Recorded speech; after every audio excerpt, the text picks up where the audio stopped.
now that the beautiful and rare 1967 Hemi GTX convertible is completely restored, it's being loaded onto the trailer to be delivered to its owner in Las Vegas. The owner, Brett Torino, flew in for the reveal and was blown away by the Ghoul's attention to detail.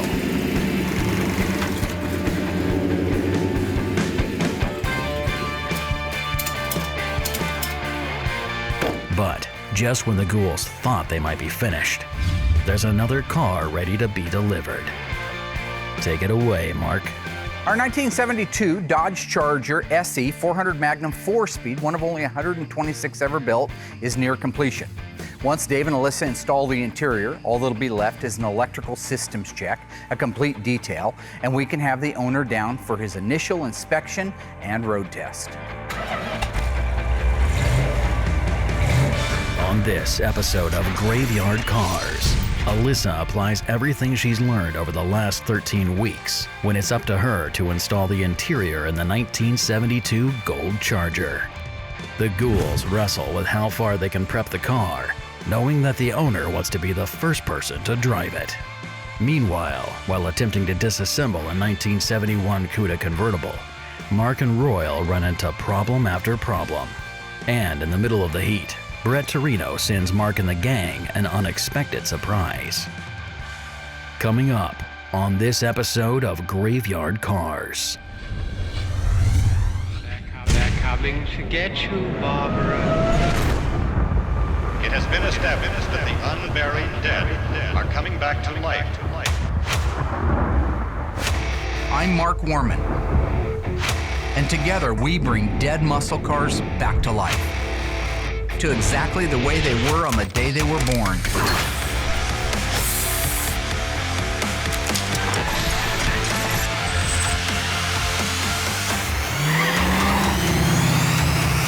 This station will remain on the air day and night.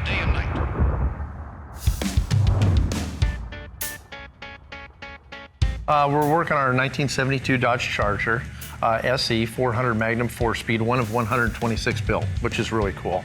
We got our dash in from Instrument Specialties, and it's amazing. So that's basically what we're going to install today. I have not worked on dashes before. This is my first time, so I'm pretty excited. I think this is the last piece of the interior that I need to learn. Done.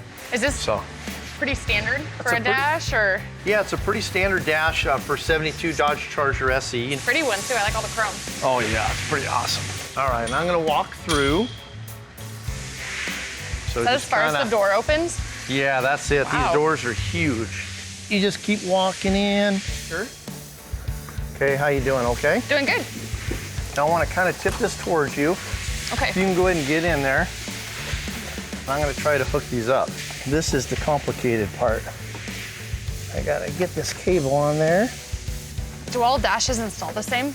Yeah, basically all these Mopars install the same. For the most part, it's all just like it's showing there. What Sorry are you about that. I know hooking you're up right probably now? getting tired. I'm hooking up the cables for the defroster. So let me move this down. So right now I'm just kind of getting all the... Oh, take your time. Just came in this morning, went to head to the booth to get some parts and pieces painted, and there's a motor sitting in there. Looks like it's ready to be sprayed. I like Mark to really sign off on these motors, so I need to get him out here just to look this motor over and make sure it's actually ready to paint. Marcus, looking all over for you. I've been right here putting engines together. There's a motor sitting in the paint booth. That you've painted already. Nope. It's an engine, but yes. Whatever. Go ahead. Is it ready to go? Your green light, go to paint it. Yep. Okay. Thank you. Do you want to know what color you're going to paint it? I know. Oh, you do? Well, what color are you going to paint Orange. it? Mike, can you get Walter Chrysler on the phone? I got him right here. All right. I don't think there's such thing as a short answer with Mark. Everything seems to go on and on forever. You think I would have learned this by now, but I thought I would be safe with the motor. I wasn't. I just know that You should be able to walk into that booth and based on the alphanumeric codes stamped onto it, you've been here long enough now that you wouldn't need to know what car it's for. It's an E440. What color does it go? Orange. Mike, all E440s go orange? 69. How do you know 69 is an E code? Well, because I know the F is a 70. Uh-huh. So one year before that would be All right. 69. What if it wasn't an HP 440? It doesn't matter. Still got the same Oh, they wouldn't paint it turquoise, a low performance 440? Starting in 1965, Chrysler would stamp the information pad with an alpha letter A, representing 1965. It would have a B for 66, a C for 67, a D for 68, and so on up till the time it trailed off somewhere in the mid to late 70s. If this was a low performance, 1971, 383, it would get blue, the corporate blue they called it. Same thing in 70. All right, go over here to this little stamp. See that stamp right there? Mm-hmm.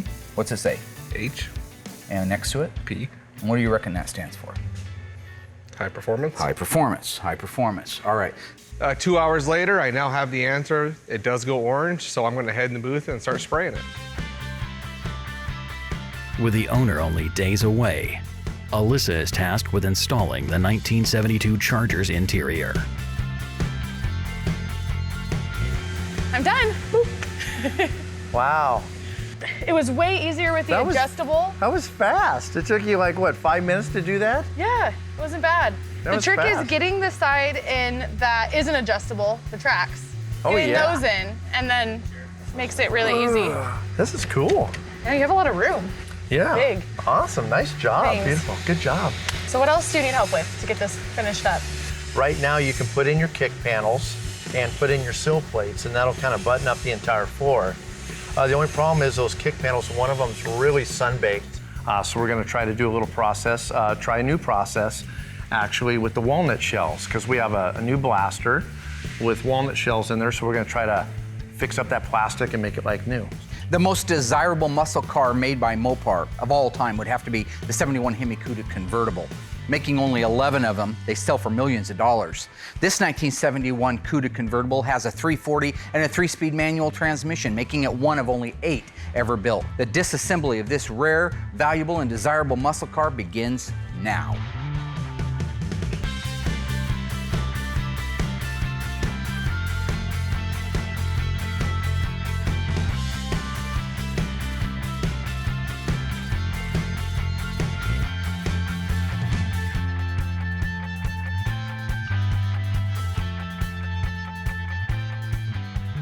We got the windshield and the reveal moldings off, but what a The problem is people back in the day especially, car leaks, it can't be anything but the windshield. It can't be the cowl pivots, it can't be the dash, it can't be the cowl itself, it can't be the fact they left the top down in the rain. It's gotta be that windshield. So they just start doping it up with more and more sealer. So you have inches and mountains of sealer. Then they glue the reveal moldings in because they busted half the clips taking them out, and they go, well, the man that owns this doesn't need to know about that. Why don't we just put a little urethane in there and pat it back down?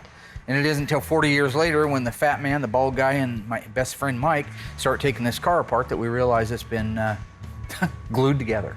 I'm done with my rant. We're ready to drop the dash down out of it. That's a good thing. Sorry about the bald thing. I lashed out because I was mad over this. Okay. But I caught it before I got to you. And that's fine with me. That's self-control. See, that's self-control.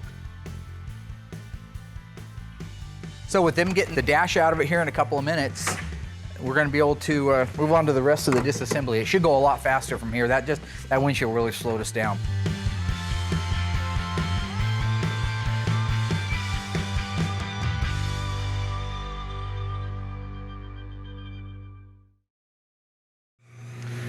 All right, so we got our motor here for the General Lee. It is all going completely Hemi orange. So it's all ready to go. That was good information that Mark gave us with the little numbers that are up there. All in all, that's still a couple hours worth of talking to him before I got the actual color for this. But I got it, motor's in here, everything's good to go. So I can go ahead and get the DP90 on this and then start to hit it with the single stage.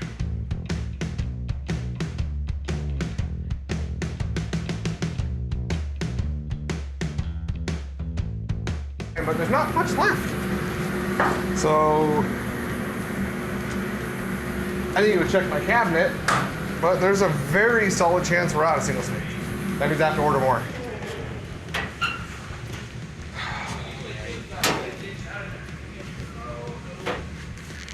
Well, poop. We realized I didn't have any color, so. No, that's it. I had to order that. So we're kind of at a standstill. It's in DP90, so that's fine. All right. Well, I got some Scotch-Brite. All right. Yeah, how's it looking? I think it's looking good. All right. Thing's pretty cool, huh? The Yeah, blaster. it's fun too. Oh, wow, that looks a lot better. Oh, yeah, that looks really cool. Well, let's kind of see what the Scotch-Brite does. And you don't have to push really hard. Kind of run it on there. But you see how we still got all the grain from the plastic in there? You know, we were talking about the fact that the Carz is stripper.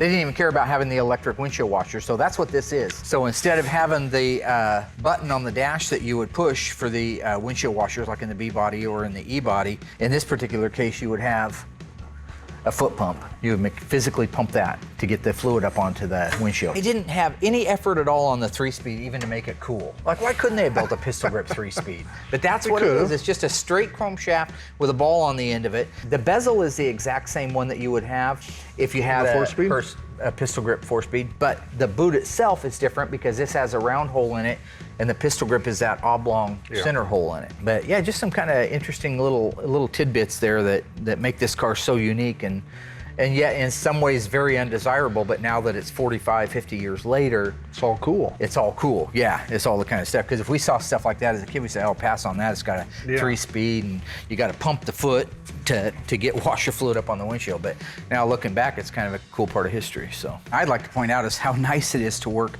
on a small block. Look at the room in there. Remember the last one we put in, a 440? Every square inch in the way in, just everything's tight. You got to rock it and walk it. Just like a piece of cake. Look at that big old cavity in there, just swallowing up that 340.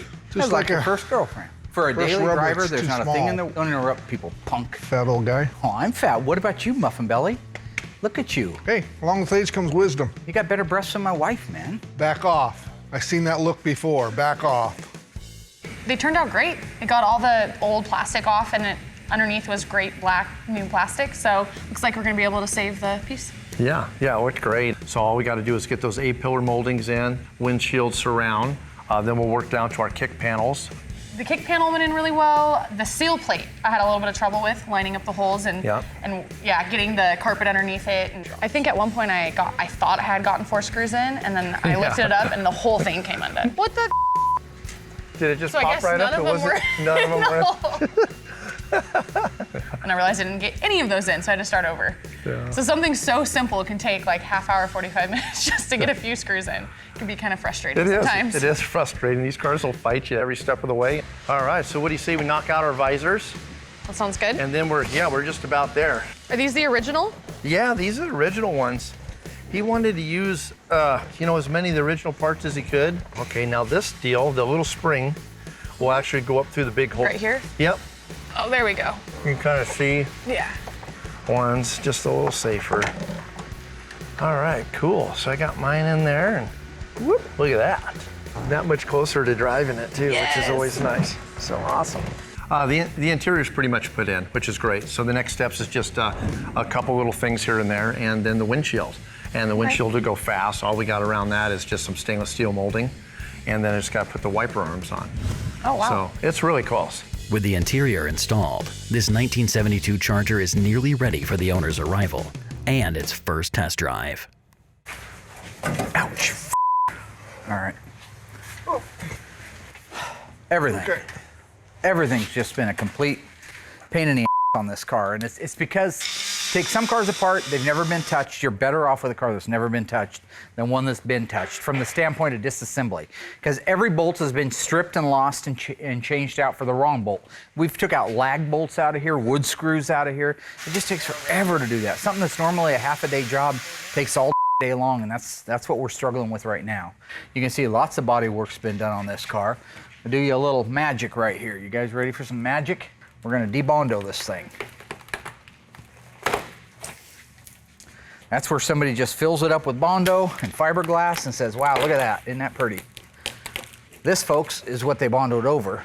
That's how you can tell somebody's been there.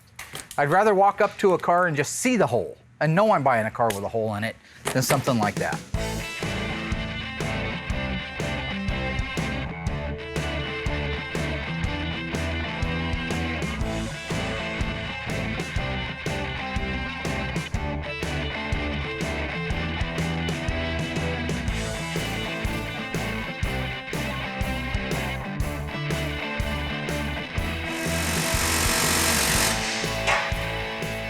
So once the torsion bars are disconnected like this, really it's just a matter of lowering it down out of the cavity. Same way we put it back in when we do the reverse. All right, you're clear. That is such a giant piece of everything. It is.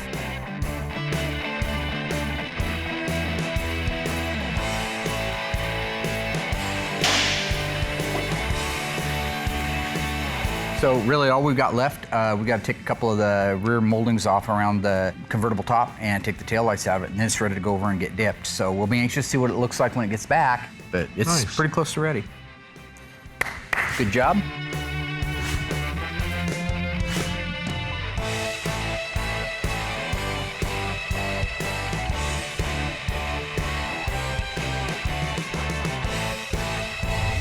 Now that the 1971 Cuda convertible has been dissected, Mark gathers all hands on deck to help him unload the trailer. After Mike delivered the Hemi GTX, Brett Torino donated a trailer full of rare and valuable parts to Mark and the Ghouls. I want to count and inventory every component. I want to put a mental note as to what it is, where it is, what condition it's in. Once that's done, they're going to load everything up into the pod up there. That's what they're building shelves for now. That way it can be under lock and key and away from everybody. The only time a part will come out of there is with my authorization and my key to the lock. The guys are doing good. So is that's all that's left is that part right up there? Okay. So are you gonna go through these yourself? I'm gonna go through every one of these myself, get my head on it, decide what it's worth, if it's worth something. There's a ton of parts here. I'm here to make sure that they get inventoried the right way, to make sure everything's accounted for, and that they get put in the storage units the right way. So Stuff right there. there's a lot of valuable stuff. I don't really know a whole lot about them, but as I get to go through them with my dad, I am learning. So it's a great experience to be able to go through them. Holy cow, that is a gift that he said was coming. He said he had some original parts books. God. See, that's the difference between his books and my books. See, Yeah, they look original. Well, no, thank you for playing. Well, I mean, they just look old. Like. Well, mine look old too, but can I finish my sentence? You're a sentence finisher, aren't you? You're a sentence finisher. I guess. Yeah. These are in almost mint condition. Mine have been rolled over and sit at the bottom of a manure pile for 20 years. This is a nice original. I don't know what year until I open it, but I'm gonna guess 66, 67. 66, yeah.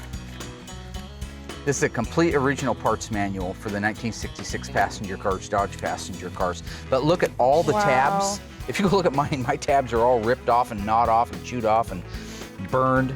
This thing has everything nicely tabbed and categorized. So this is really exciting for me. It may not mean much to you because you don't know what they all are, but for me, this is a treasure trove of really valuable parts. I mean, this is cool. If I went to a swap meet and saw this stuff, I'd go home broke. I'd have to have it all. So I'm gonna let him finish taking everything out because I'm literally on a lot of this stuff. I'm gonna wanna unwrap it before we put it into storage.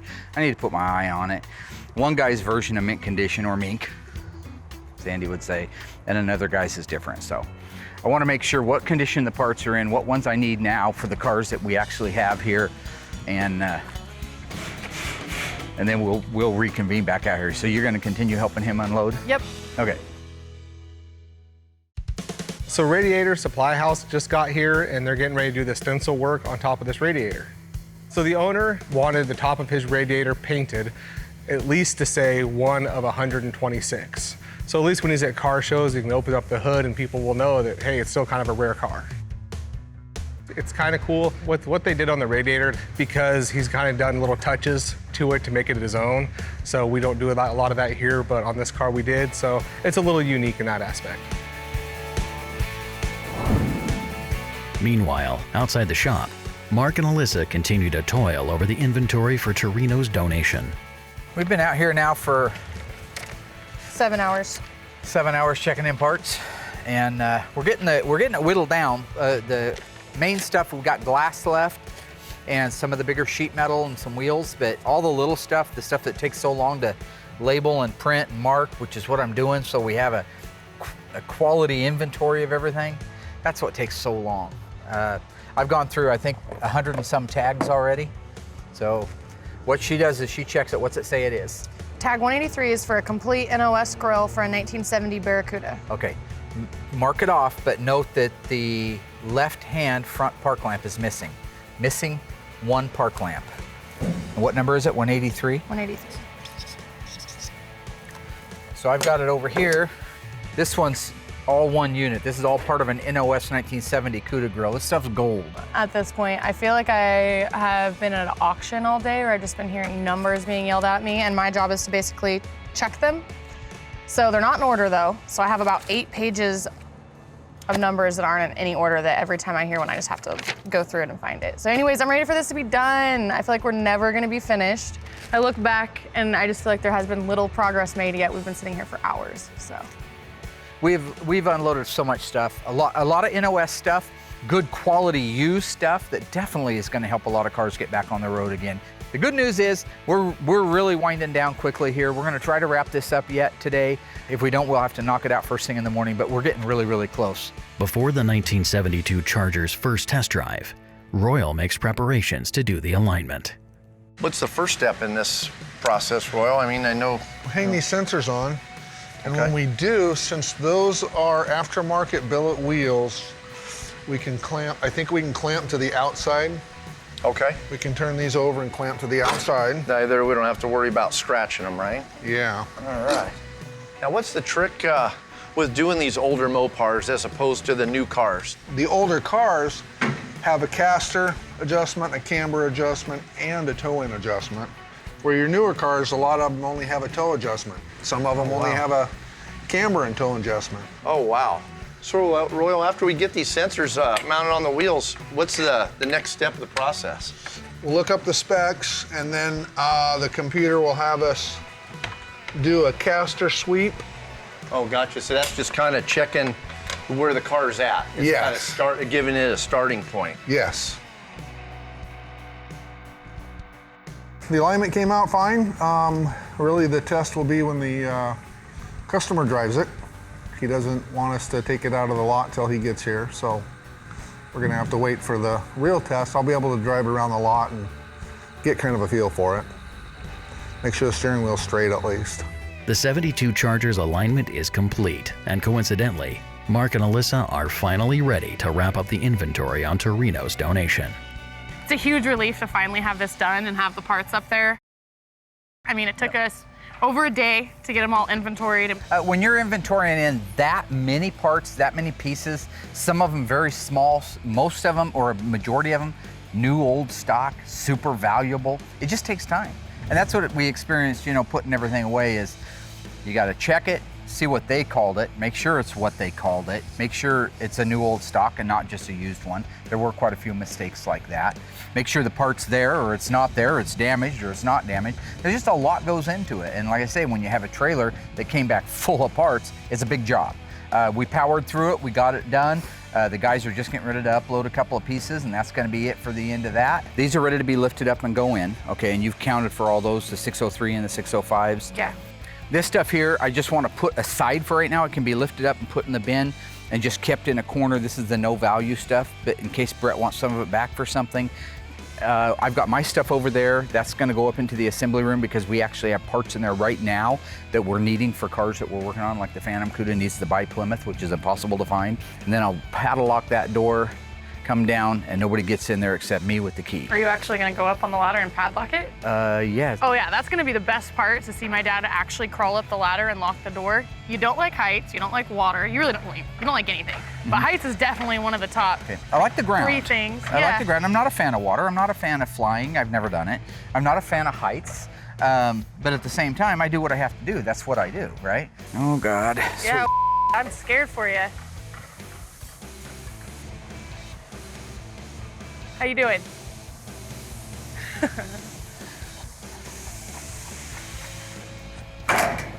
Wish I had my phone. Yeah, that'd be Take funny. a picture of this. Whoa, whoa, whoa. It's right there, Daddy. Short legs. No problem.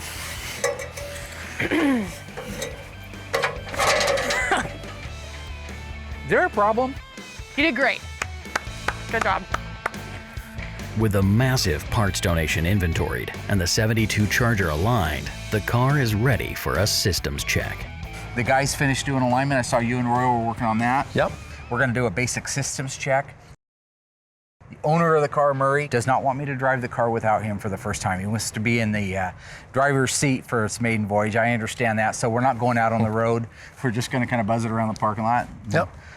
Make sure the brakes, the steering, if something's going to happen galactic, it's always great if they happen in the parking lot versus out on the road somewhere. Exactly. Inside check. Yeah. Fire it up. Yep, there you go. Horn blows. Yep. Shifter feels good. It doesn't feel bad. That's a Brewer's rebuild there. Yeah. Reverse is nice. First. Power steering feels good. Yeah, it feels pretty good. Just watch your brake. Yeah. See what I mean? So far, everything's going real well on our 72 Charger. Seems to be driving around well. Steering feels good. For the most part, all the systems are working too. The only thing I'm noticing is that when I go to apply the brakes, that they are harder to push than the typical power brake booster setups that I've driven on the Mopars. Now, that ranges too a little bit, just so you know. The Bendix style 70 in back actually has more assist, it feels like, than the 71 on up Midland Ross. It just seems like the brakes just don't have that power assist like they should. They're working properly, but you just gotta apply too much foot pressure. So we're thinking it might be a brake booster, so. Power brake booster is a big vacuum can. Until you hit the brake to energize it, it doesn't use that vacuum. But then when it's ready for it, it gives you that assist. Right now, we're not getting that assist. It feels like you're driving the car, not with manual brakes, which aren't too hard to push, but power brakes that aren't working. That's what it acts like. We're gonna just take this. This is a vacuum gauge. This is gonna show us our inches of vacuum as this goes up. So this has fuel pressure on one side and it has vacuum on the other. I will hook this to this port, just a little adapter setup. And if you want to hold that right there, I'll get it started and I'll be back. I'm going to start the vehicle. Do not defecate yourself. It's a vehicle starting. Nobody wants to see a defecation. I wanted to do something so bad. Defecation, devotion, turning on the night light anyway, and after all the violence and double talk. That's a song. I don't think it's defecation though. Should be. You hear that bumpity bump back there? That boom, boom, boom, boom, boom. That's a big cam. Yeah, there you go. This gauge is supposed to be all the way down here in the green, all right? The only way to probably get it there is to open the throttle.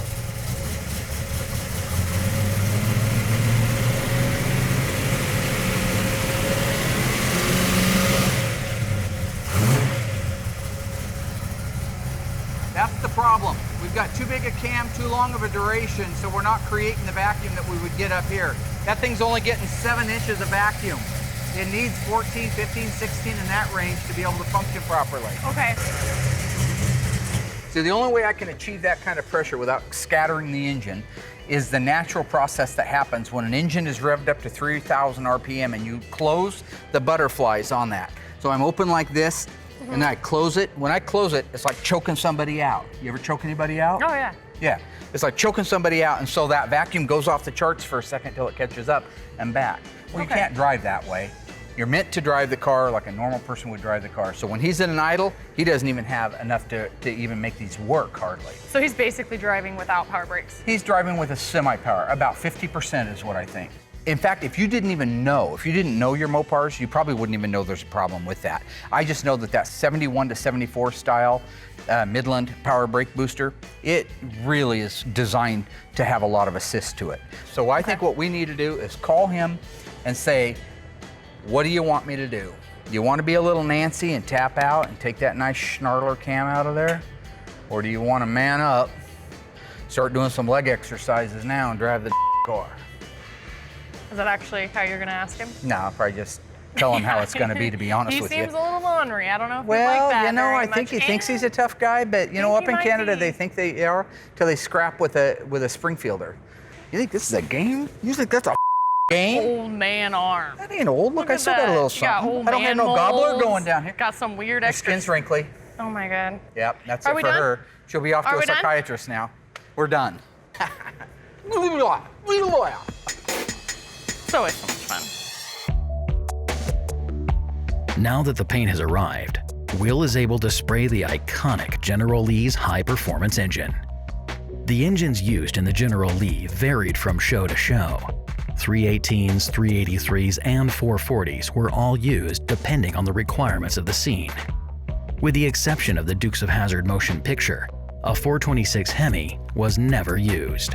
However, once in the TV series, a 511 Hemi was employed, which is a package mod added to the 426. Motor's all painted, looks great. With the engine finished, Will rejoins the Ghouls to do the final polish on the 72 Charger before its big reveal.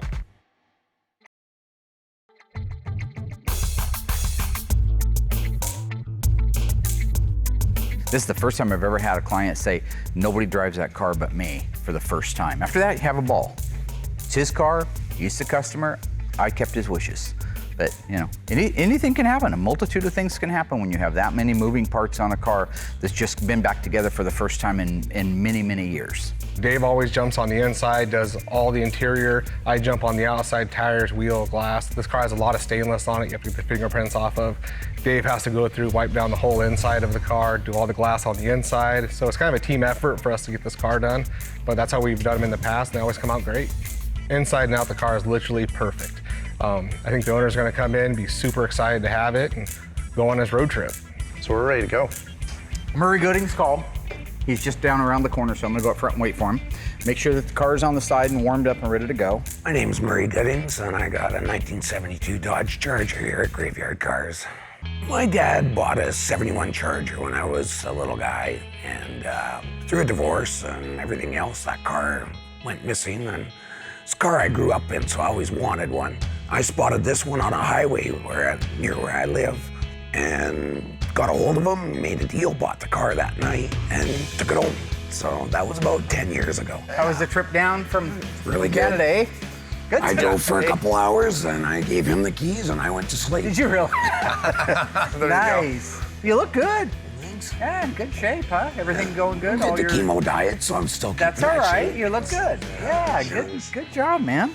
I was diagnosed with cancer approximately 2 years ago and went through all the treatment and everything, and they cured it all, and my only loss is one vocal cord, so I can still live life as I love to, and it's all good. So you've been thinking about it a little bit, getting kind of excited? Oh, it's like day to day, it's crazy. I think you're gonna like it, and I think it's gonna be really, really well worth waiting. Okay. I want everybody to go out front. I'm gonna go around and get the car.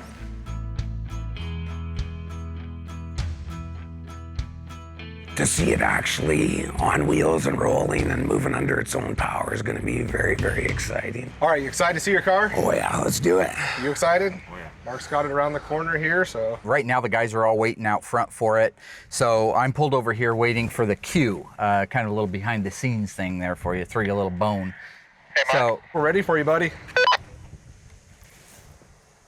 Yeah, go ahead. Sounds like the dog's ready over there. Anyway, as they kind of wait out there, you know, it's kind of like the father, I guess, waiting for his bride to walk down the aisleway. It's a pretty proud moment for him. I don't take any of this stuff lightly. You know what I'm saying? This is one of those things. Waiting for you up here. Because if you didn't make. Mark, are you doing that thing where, you know, the camera's on you, so you're being silly and.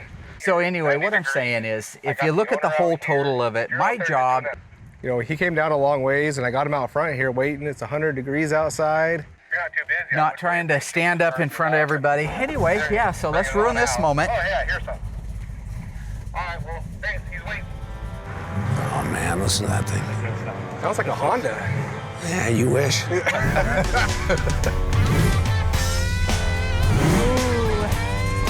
doesn't that sound good? How good that looks in the sun, too. Boy, doesn't it look amazing outside?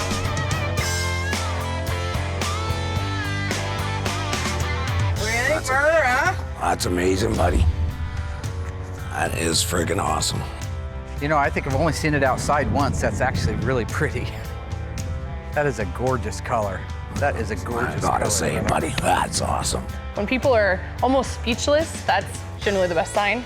Yeah. Means they like it. Most definitely. I mean, inside, it gave it no justice at all. Exactly. But boy, you get that paint out in the sunlight, and boy, it really It's almost like really a different popped. car when you get it out in the sunlight. You have the chrome shining, you have the glitter and the gold paint sticking out that you can't really even see in the shop. So it looked like a totally different car pulling around the front. It looked beautiful. Did you see what we had done for you? That looks really, really cool. I bet your dad is very happy with this car right now. I'm sure he's watching right now. He was loving he had a 71, right? Yeah, he had a 71 SE with a 440 automatic. That thing smoked Camaros and everything else that came up against him. I don't doubt it. I don't doubt it a bit. What concerns me is he wouldn't let me drive the car ahead of time. So we're going on an initial maiden voyage in his car, and it just hasn't been on the road. That's not made up. We have not driven this car. We have not driven the car. He would not allow me to drive the car. Yeah, have a seat there. What do you think of that shift handle? That's gorgeous. Isn't that pretty? I had the pistol grip shifter hand carved out of a piece of hardwood burl, which is a cancer that grows in trees in the Northwest, which adds to, my dad being a faller. And so I thought it'd be cool to have the pistol grip carved out of real wood and ship that to the woodworker. And he made me a set of just beautiful grips for my pistol grip. So 2 little tributes in the car for my dad. So. And as per your instruction, we have not been on a road test. So the initial road test needs to be done by you. And I sincerely wish you the best. All right. Hope it all works out for you. It'll all be good, I'm Normally sure. I road test them. That way when the wheels fly off at 60 miles an hour, I'm the guy that looks bad. That's okay. I've seen some of the stuff you've done. You can fix anything that goes wrong. I can fix anything that goes wrong.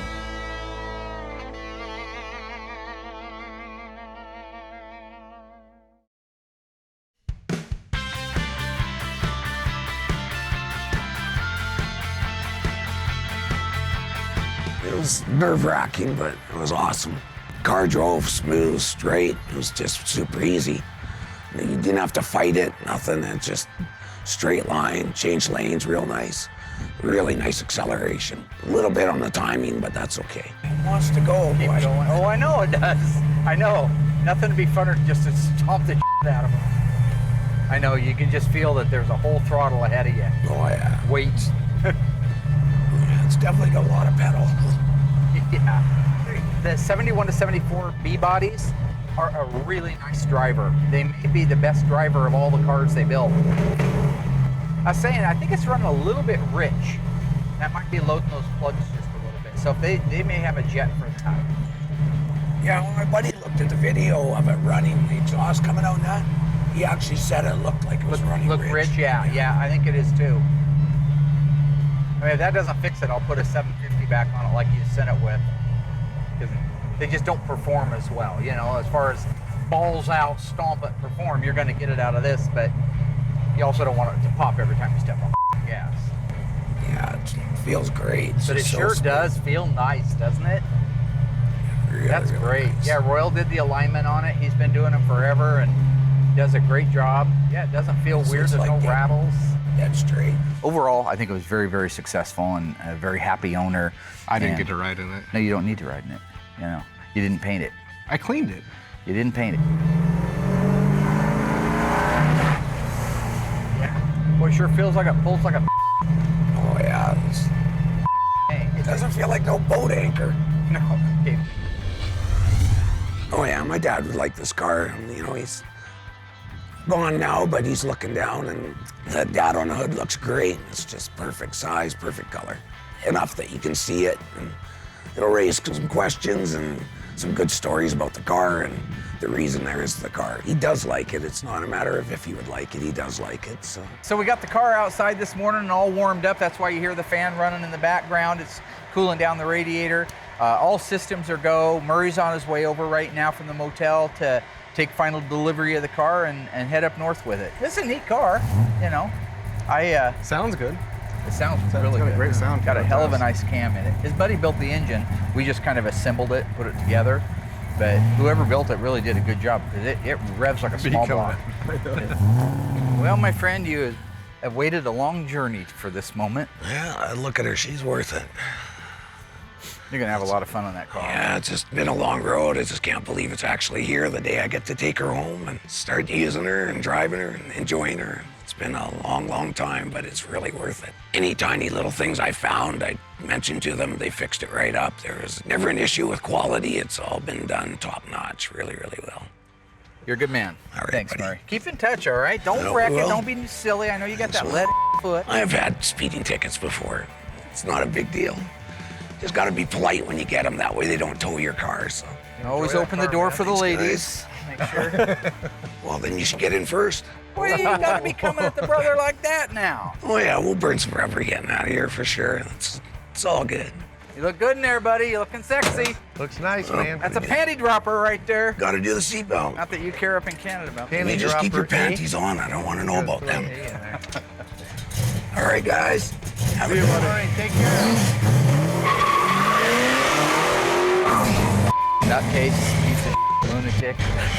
He'll be dead in a week. He's crazy, isn't he? Well, you got to do that. That's just part of the car, right? They don't call them muscle cars for nothing. See you in a week. See you later, man. Bye-bye. There he goes. Terrorize all the neighbors. Dear God. I think it's a 25-mile-an-hour residential area there. It is. Well, and it's a new motor. Yeah. With the Charger out of sight, the ghouls have a moment to catch their breath. Over the last 13 weeks, a lot has been accomplished. Work is nearly complete on the one-of-one 1969 Hemi Roadrunner convertible.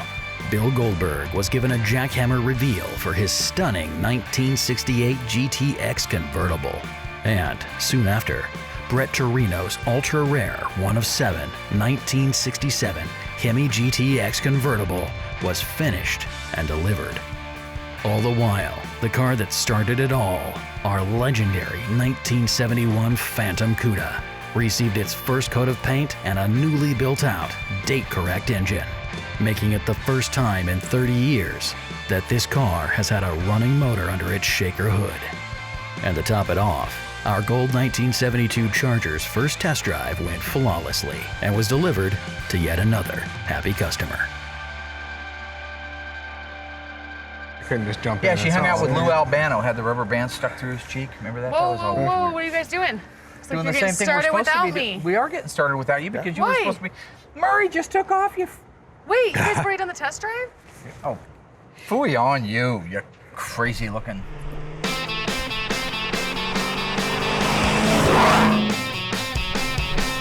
But don't worry, this isn't the end. In fact, we're just getting warmed up.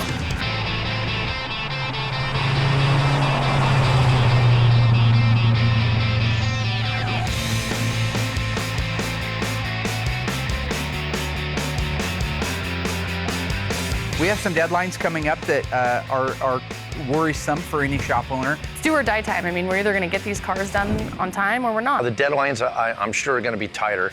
We got a whole graveyard full of cars. The body shop is really kind of our bottleneck right now at Graveyard Cars.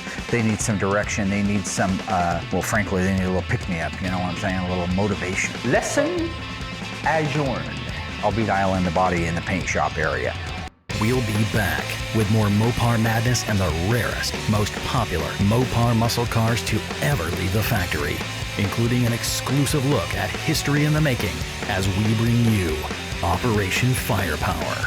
Stay tuned. The next 13 episodes are just around the corner. The restoration will be televised only on Graveyard Cars.